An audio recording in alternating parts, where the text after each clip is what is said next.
everybody, this is Caroline, and today I'm going to be doing a soft spoken reading of some scary folk tales I found in a Reddit thread. And for those who have been on my channel a while, I owe an explanation. It's been like 4 years since I posted my last ASMR video, and it's mainly because I got a new job. Well, at the time it was new. It's now been 4 years and I've had even another job since then, but I just got busy and time got away from me, and anyway, I was missing this community and having this hobby, and so decided that I'd come back, and I'm planning to continue ASMR videos but also post some other things. I have a 2-part video that I'm going to be posting in the next week. I got a lot of footage from a trip that my wife and my mother-in-law and I all took to Disney World last month, so have some things up my sleeve that I'm planning to do.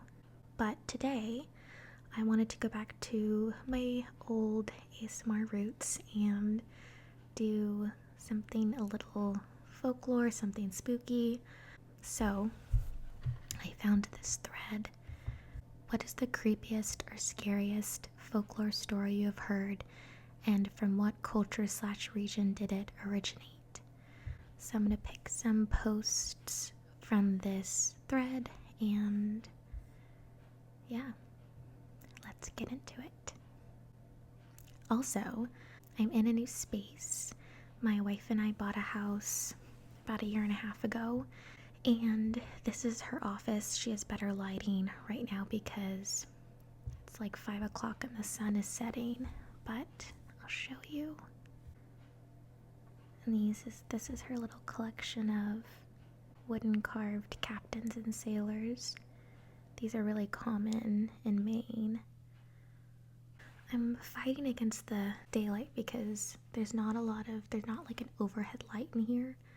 So once the sun's down, this video is over. So I'm gonna go kind of quickly if I can.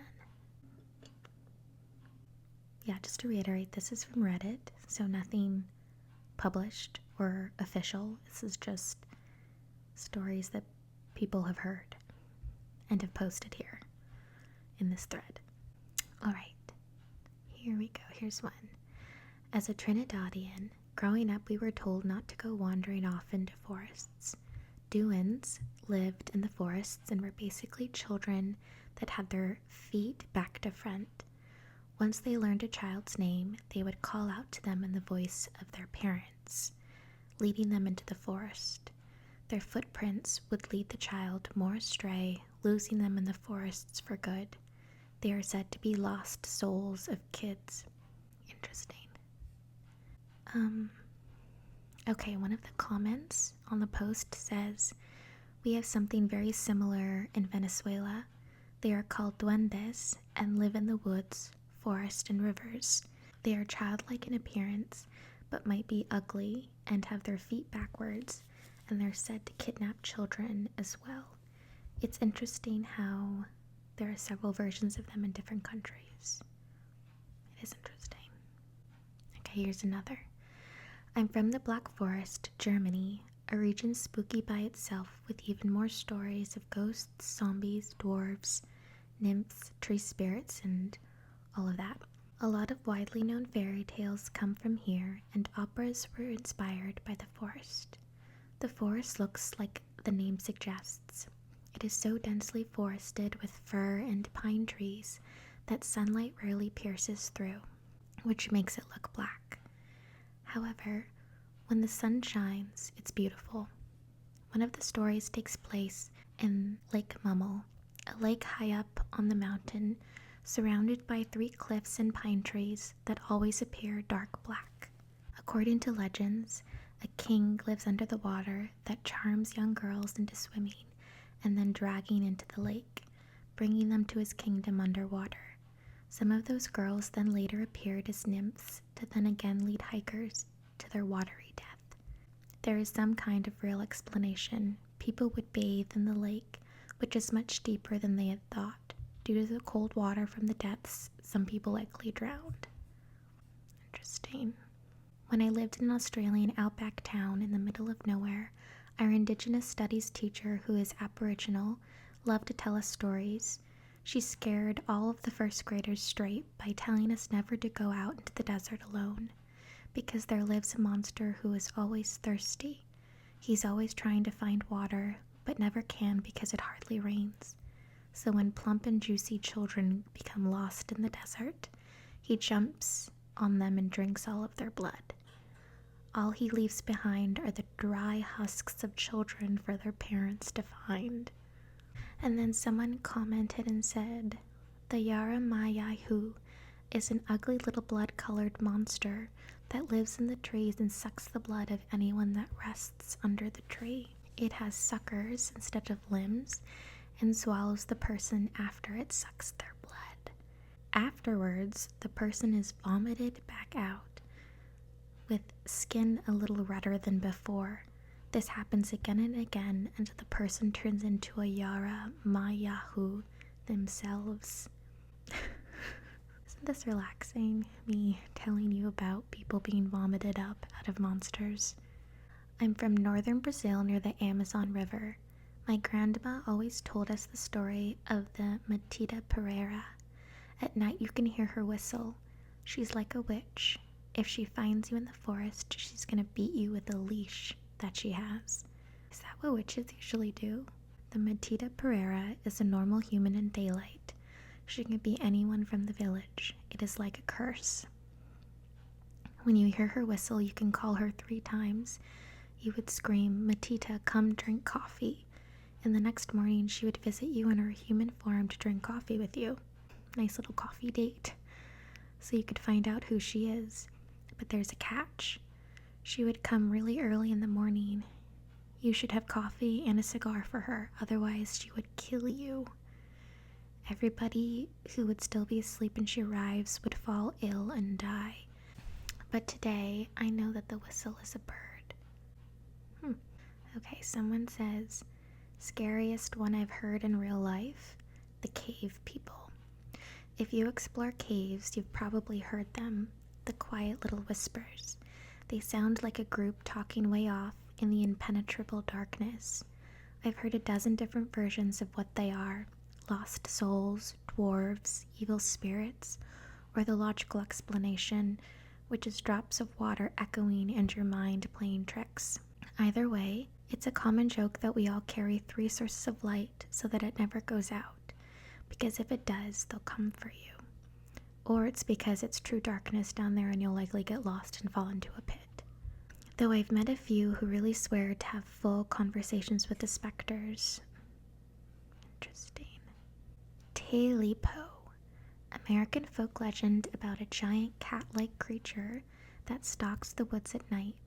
In the original legend, an old hermit hunter shoots it, misses, and instead ends up shooting its tail off. Talipo, I like that name. Talipo is startled and manages to escape. Satisfied with the tail, the hunter takes it home to make a stew out of it. Later that night, Talipo manages to break into his home. Talipo jumps on the man's bed and asks where its Talipo is. The man, scared, answers that he ate it. Talipo is enraged and, as an act of vengeance, claws the man's stomach out and destroys his house to rubble. Oh, I've heard of this one. The flying head. In Malaysia, we call it pengal, because it's basically a detached head that floats around in the night, seeking for blood of a woman who recently gave birth. The head is floating with its lungs and throat dangling below its neck. When morning comes, the head will flow. I think this person's trying to say the head will attach back to its body. Usually it's some form of black magic that was practiced by people who want to maintain their youth. Most of the ghosts in Malaysia are fairly similar to Indonesia. You can see a lot of examples if you search for the video game called Dread Out.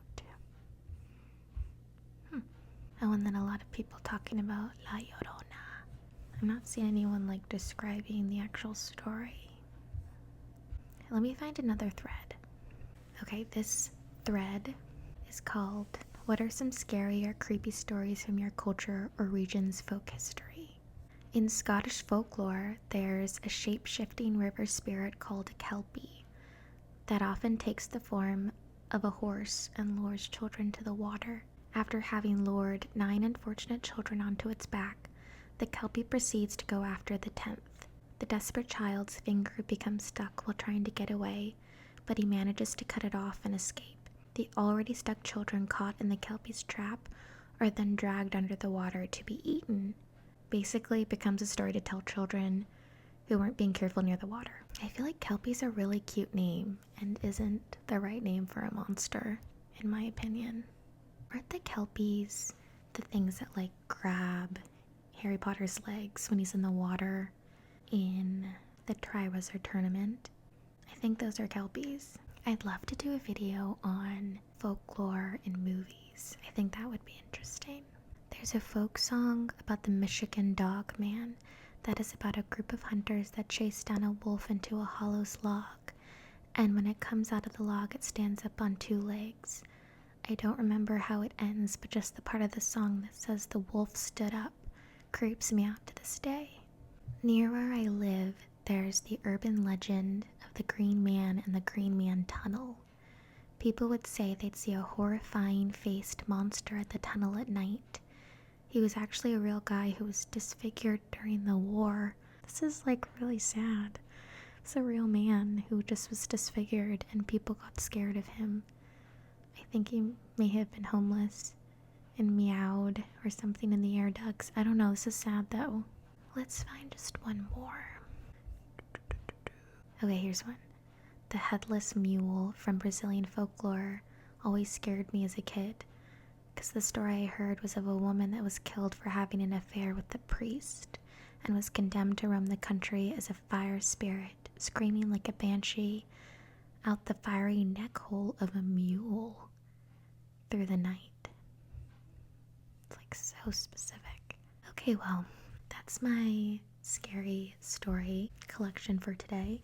Wouldn't say those are the best stories I've read, but I just wanted something to read to kind of get back into making videos. So really excited to be back, and thanks to those who have stayed here even though I had a really long hiatus. If there are any specific videos that you are wanting, or even just like things that you're wanting to see around Maine, let me know and see what I can do. Thanks for watching.